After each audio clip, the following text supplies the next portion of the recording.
예, CBS 라디오 박종현 편성부 함께 보겠습니다. 자, 어제 대통령의 탄핵 심판 4차 변론기일이 있었습니다. 여기에 대한 평가, 현정국 진단까지 들어보죠. 더불어민주당 이소영 의원과 함께합니다. 어서 오십시오. 네, 국회요원 이소영입니다. 국회요원. 네, 요즘 국회의원들이 다 요원이 돼가지고요. 네, 의원 과천 전담요원이죠? 그렇습니다. 국토교통위원회 소속 요원입니다. 이게 이제 어제 헌재 대심판정에서 있었던 이제 변론 내용입니다. 국회의원이 아닌 요원을 끌어내려고 했던 것이다. 어떻게 들으셨어요? 뭐 여러 장면들이 있었습니다만. 정말 가만히 듣자 하고 있으니까 국민들을 너무 바보 멍청이로 아는 것 같다. 예. 이런 생각이 들었고요. 예. 아니, 왜 그럴 거면은 계엄이 아니라 개헤엄을 발령했다고 하던가 게임을 했다고 얘기하지.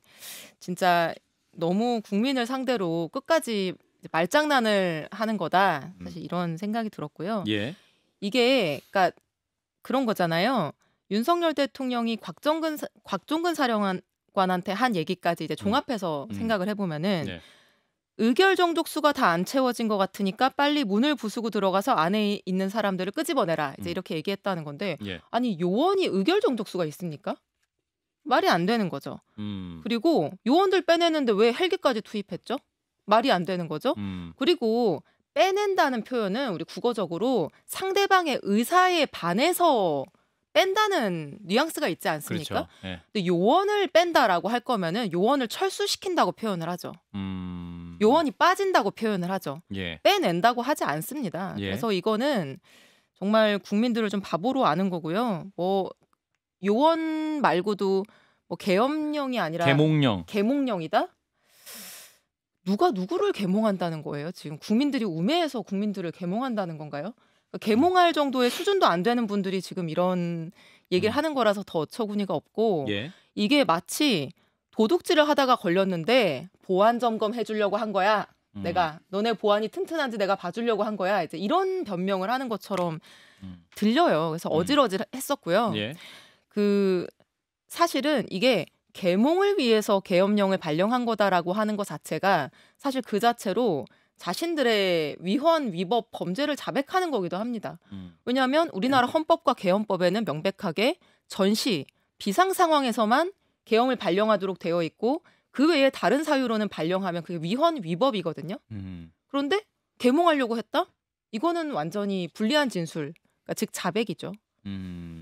그리고 이제 중요한 게 포고령 1호 작성 여부 네. 그리고 비상입법 기구 쪽지가 또 주요 쟁점 중 하나였는데 네. 김용현 전 장관은 이제 그 포고령 1호 본인이 썼다. 또 쪽지도 자신이 했다 이렇게 주장했습니다. 마치 이제 본인이 다 주도한 것처럼 이렇게 이제 떠안고 가는 모습이 있는 건데 이거 어떻게 보셨어요? 이제 변호사이시기도 하고 네. 변론 전략적인 측면에 어떤 전략적인 판단이 있었던 것인가?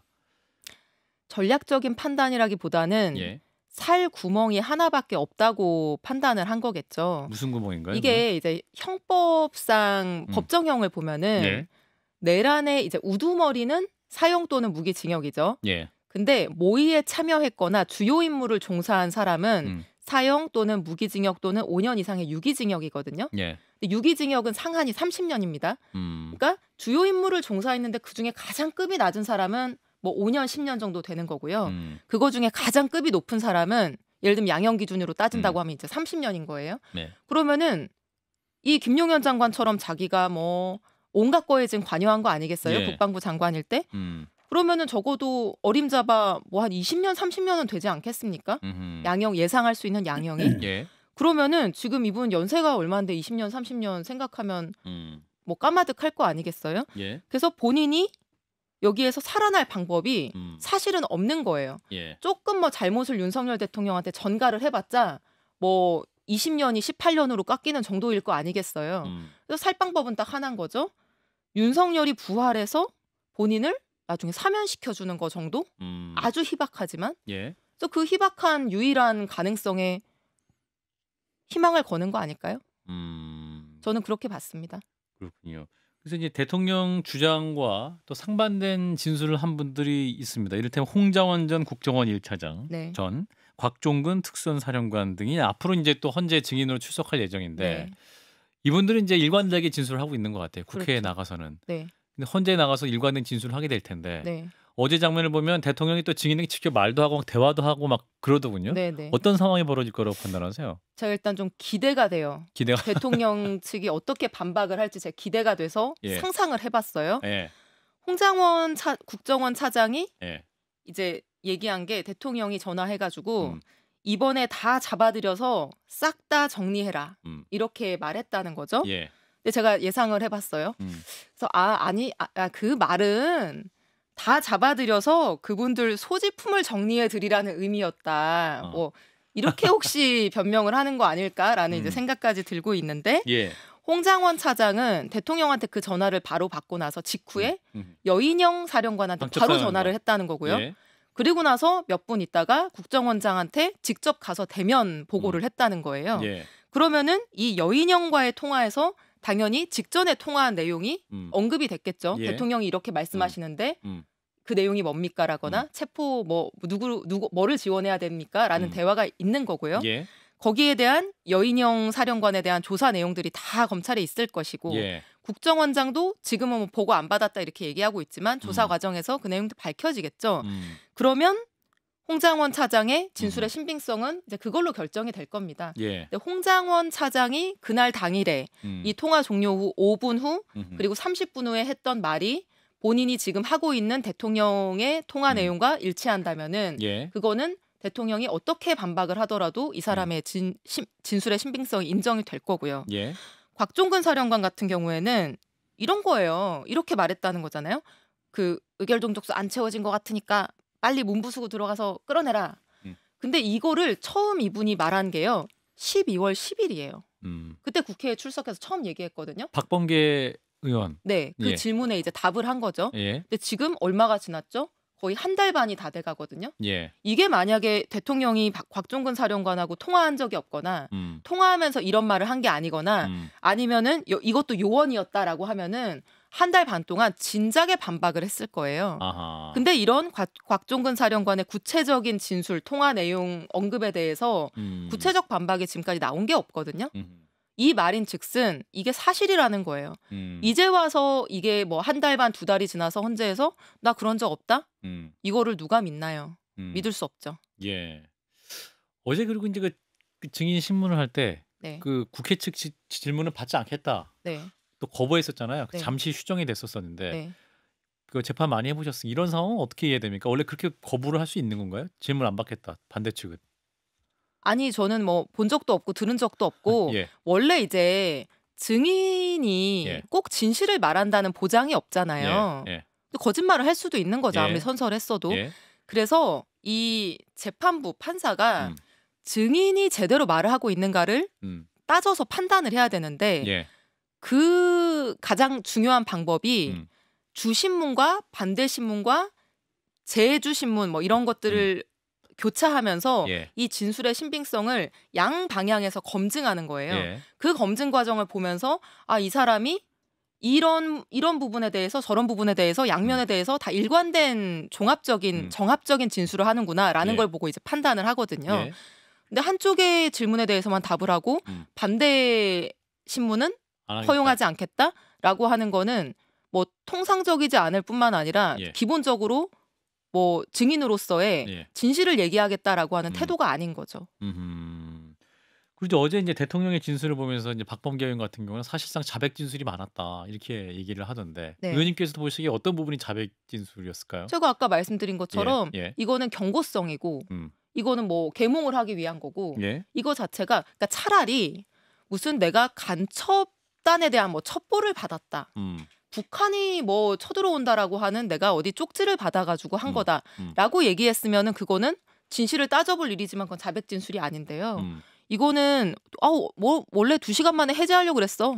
금방 뭐 반나절 하려고 했던 거야. 라는 얘기 자체가 예. 이거는 전혀 계엄의 사유가 되지 않는데 대통령의 권한을 남용해서 지금 군인을 보내고 경찰을 보내서 지금 그 멀쩡한 군인들 경찰들 어떻게 됐는지 아세요?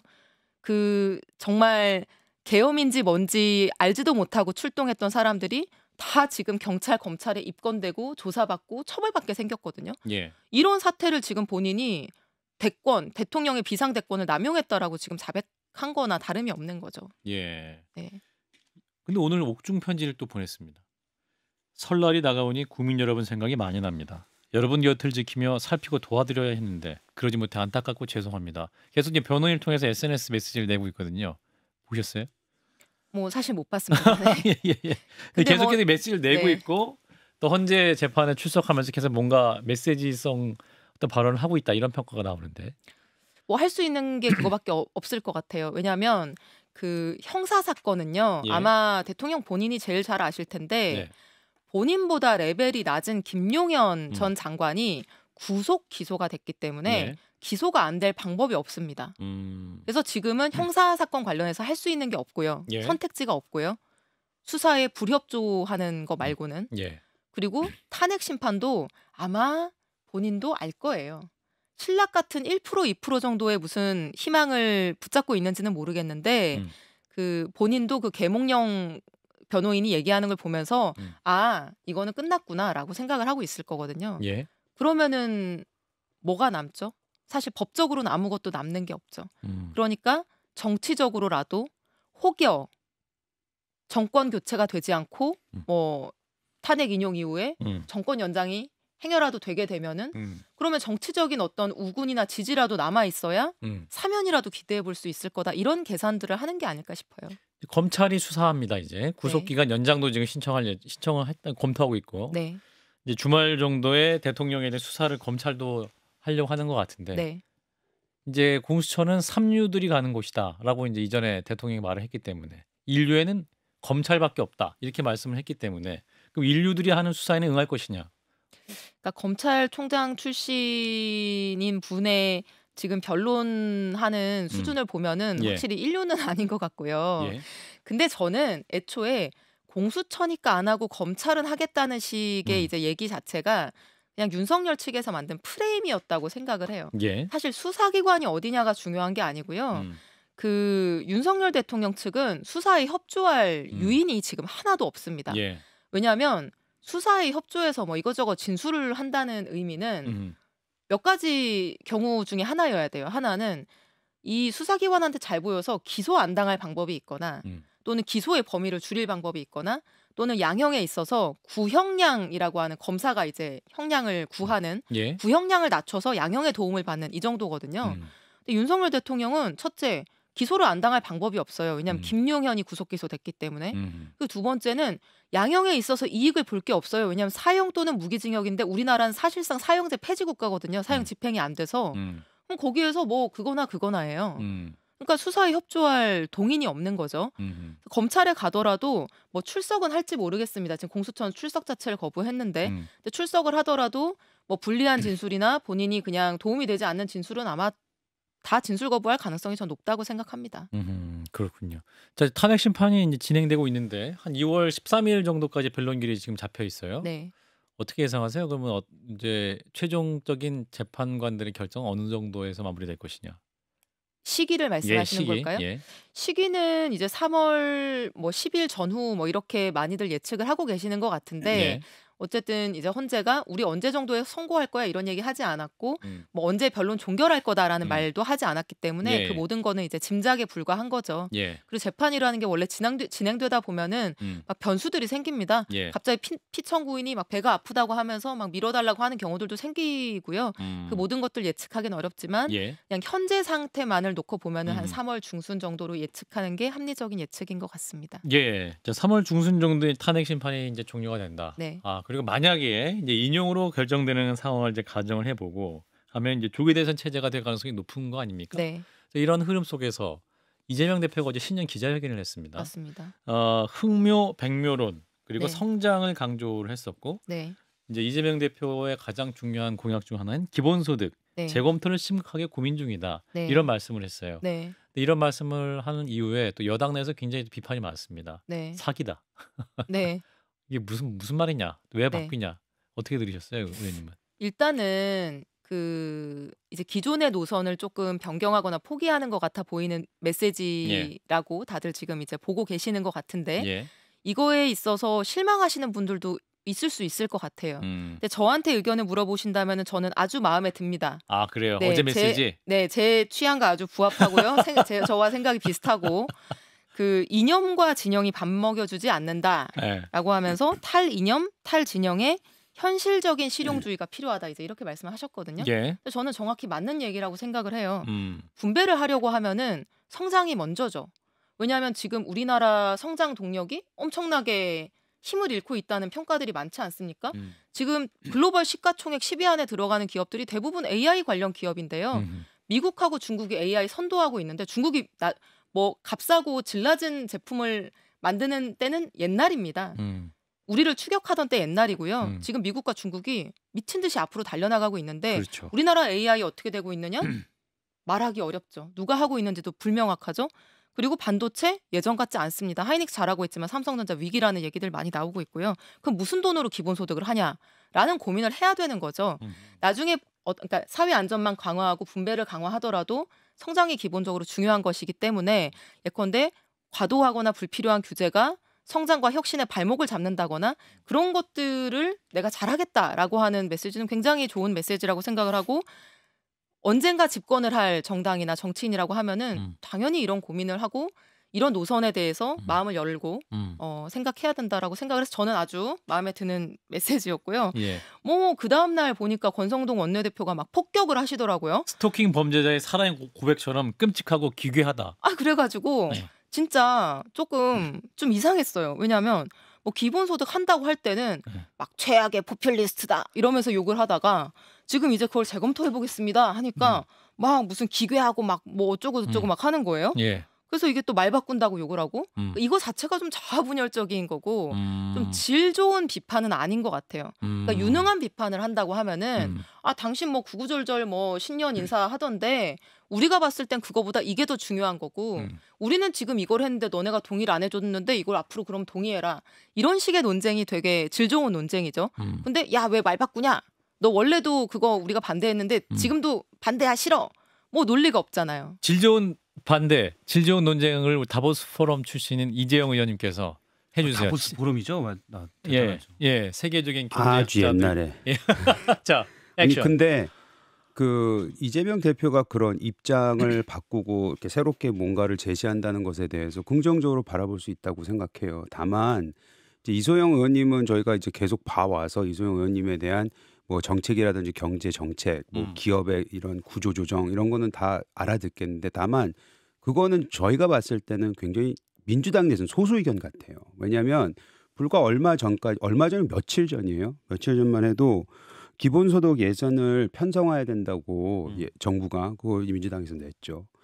지역화폐법 내면서 지역화폐로 무조건 지역에 살 수 있게끔 그 법 근거를 만들어내서 지금 이제 통과될 텐데 민주당이 그 수로 밀어붙이면은 그러니까 이재명 대표는 그렇게 얘기를 하면서 뭐 본인이 변한 척, 본인이 뭐 새로운 걸 추구하는 척, 중도로 오는 척 하지만 수면 밑에서 일어나고 있는 일들은 기본소득만 보더라도 이미 벌써 상당히 이재명 대표의 기본소득 그 형태가 아직 살아있고 계속 진행된다고 볼 수 있기 때문에 저는 그거를 그냥 이재명 대표가 말 한마디 했다고 입장 바꾼 거 아니야? 그거 환영해야지라고 얘기하기는 아직 이르다고 생각합니다. 질 좋은 지적 굉장히 감사합니다. 질 좋은 지적이셨고요. A 플러스. 그런데 예. 그 기본소득하고 지금 이제 추진하는 재난지원금이 사실은 본질적으로 좀 다른 정책이에요. 그러니까 기본소득이라고 하는 거는 이제 추후에 우리가 일자리가 소멸한다 이런 이제 예측을 많이 하고 있는데 과학기술 발전으로 인해서 그러면은 일하고 싶어도 일자리가 없어서 노동하지 못하는 사람들이 굉장히 많아진 사회에서 임금 경제를 무엇으로 대체할 거냐 하는 굉장히 좀 미래적이고 철학적인 고민이고요. 찬반 있을 수 있지만 지금 얘기하는 지역화폐나 재난지원금 뭐냐면은 지금 너무 소비 심리가 위축돼서 자영업자들이 다 곡소리가 나고 있고 이 경기를 부양해서 조금 지금 너무 악화돼 있는 상황을 정상으로 좀 올리기 위해서 이거를 소비를 촉진하겠다라고 하는 거거든요. 예. 그러니까 이제 정책의 기반이 좀 다른 거죠. 그래서 이거 두 개를 동일하게 놓고 보면 안 되는 거고요. 기본소득이라는 건 아직까지 그 과학기술 발전으로 인해서 일자리 급감이 시작되지 않았는데 지금 이 얘기를 하는 것이 시기상조냐 아니냐 하는 류의 이제 논쟁 같은 것들이 주요한 논쟁인 거고요. 이제 재난지원금 지역화폐 같은 경우에는 이런 방식으로 해서 전 국민 25만 원을 하는 것이 경기 부양에 실제로 효용성이 있을 것이냐, 가성비가 좋을 것이냐, 더 좋은 방법은 없을 것이냐, 하위에 더 많이 주는 게 낫지 않을 것이냐라고 하는 이제 논점이 있는 거죠. 저는 이 두 가지에 대해서 다 논쟁이 가능하고 정답은 없는 문제라고 생각을 하는데요. 저는 재난지원금도 그냥 이게 기본소득 이거 포퓰리스트 그냥 이렇게만 쳐낼 것이 아니라 이게 진짜 효과성이 있을까? 우리 경기가 지금 이렇게 해야 될 정도로 정말 심각한 상황인가? 이런 것들을 숫자와 구체적인 논거로 좀 토론해봤으면 좋겠습니다. 100분 토론 환영합니다. 아니 네. 그 부분 잠깐 네, 잘 말씀드리자면 말씀해 보편적 그 재난 지원금 같은 경우에는 그거는 뭐 예산도 딸리지만 그것이 그럼 경제적으로 효과가 나왔느냐 뭐 일시적인 수는 있죠. 소비 촉진에 있어서는. 근데 그거는 여러 이제 공부를 통해서 네. 우리가 그거는 그 중장기적인 효과는 없다. 그러면 아까 말씀하셨던 중장기적으로 일자리 감소하는 데 있어서 이거 어떻게 대처할 거냐. 그럼 민주당이 만약 그것이 진심이라면 로봇세 같은 거 얘기해야 돼요. 로봇세 얘기합니다. 네, 근데 그 로봇세는 네. 예를 들어서 그게 정책적으로 진행되거나 법안이 발의되거나 이런 거 제가 한 번도 본 적이 없어요. 그러니까 제가 말씀드리는 건 뭐냐면 아까 말씀하셨던 대로 입장이 바뀌려면 기존에 있었던 기본소득, 이재명표 기본소득이라는 그 정책과 관련된 것들은 폐기하고 새로운 걸 보여줘야 되는데 말은 그렇게 했으나 기존에 있던 것들을 폐기를 하나도 안 하고 오히려 더 진척시키고 있고 거기에 대응할 수 있는 방금 말씀하셨던 미래지향적인 세제 확보라든지 어떻게 이걸 재원을 마련할까 이거에 대한 논의는 얘기는 왔으나 뭔가 진행되고 있는 것이 실질적으로 눈에 보이지 않기 때문에 마무리. 의심할 수 네. 없다, 의심할 수밖에 없다 이렇게 보는 거죠. 기본소득은 아직 민주당이 아무것도 시작한 게 없어요. 기본소득 법도 없고요. 그걸 위한 예컨대 로봇세 이런 거 당연히 따라붙는 거고 찾아보시면 이재명 대표가 다 그것까지 얘기를 했었는데 이거 아직 시작도 안 한 거기 때문에 지금 폐기할 게 없어서 하지 않는 것뿐입니다. 네. 한 30초 남았는데요. 30초밖에 안 남았네요. 예. 시간이 빨리 가네요. 1시간 반이 걸려서 왔는데 제가 이 자리에 이럴 빌려서 수가. 국민들께 뭐 전하고 싶은 말, 설 명절 메시지 하나 하시고 네. 보내드릴게요. 어제 헌재 변론 과정 보니까 저는 너무 스트레스 받더라고요. 그래서 우리 네. 국민들도 아마 그러실 거라고 생각하고 예. 요즘 들어서 혼자 있을 때 자꾸 욕을 하게 된다 이런 이제 분들도 주변에서 많이 만나게 되는데 예. 너무 스트레스 받지 마시고 이번 연휴 즐겁게 보내십사 말씀을 드립니다. 새해 복 많이 받으세요. 네, 우리 이소영 의원님도 새해 복 많이 받으시기 바라겠습니다. 고맙습니다. 감사합니다.